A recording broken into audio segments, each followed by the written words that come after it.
Aktivist politik në luginën e Preshevës kanë shprehur brengën se vetëm në letër mbetet evidenca që shteti i Serbisë diskriminon shqiptarët. Në pikën 47 të rezolutës për Serbinë të miratuar këtë të mërkur, Parlamenti Evropian ka ngritur shqetësimin për pasivizimin e adresave dhe ka cilësuar këtë si formë zbatimi restriktiv dhe arbitrar të ligjit për rezidencën e përhershme dhe të përkohshme, që prek drejt për drejt të drejtat civile dhe politike të qytetarëve, në veçanti të komunitetit shqiptar.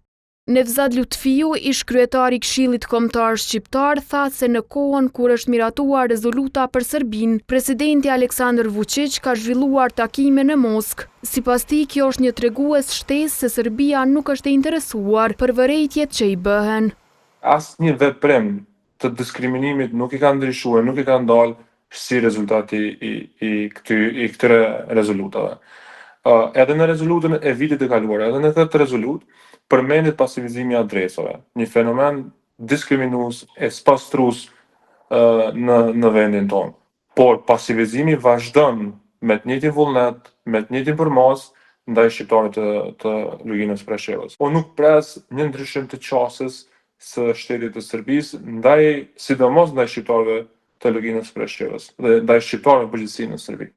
Përveç pasivizimit të adresave, rezoluta e Parlamentit Evropian në pikën 46 thekson mungesën e sigurimit të përfaqësimit të plotë të pakicave në të gjitha nivelet e qeverisjes e edhe mungesën e masave për ruajtjen e identitetit kulturor përmes përdorimit të gjuhëve përkatëse.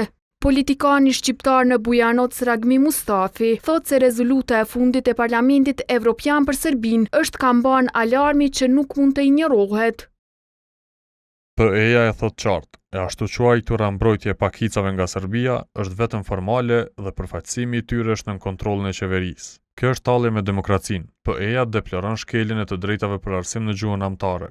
Fëmijët tanë meritojnë tekste shqip dhe kushte dinjitoze, jo asimilim të heshtur. PE-ja dënon abuzimin e identiteteve kombëtare për të mbjellë përçarje dhe gjuhën e urrejtjes kundër pakicave. Në rezolutën e fundit, Parlamenti Evropian ka kërkuar edhe qasje të barabartë në media për të gjitha komunitetet dhe u ka bërë thirrje autoriteteve serbe të zgjerojnë disponueshmërinë e shërbimeve të transmetimit publik në të gjitha gjuhët e pakicave në të gjithë vendin. Raporti përgatitur nga deputeti kroat Tonino Picula ka kritikuar Serbinë për shkak të raporteve me Rusinë dhe për përpjekjet për të destabilizuar shtetet fqinj.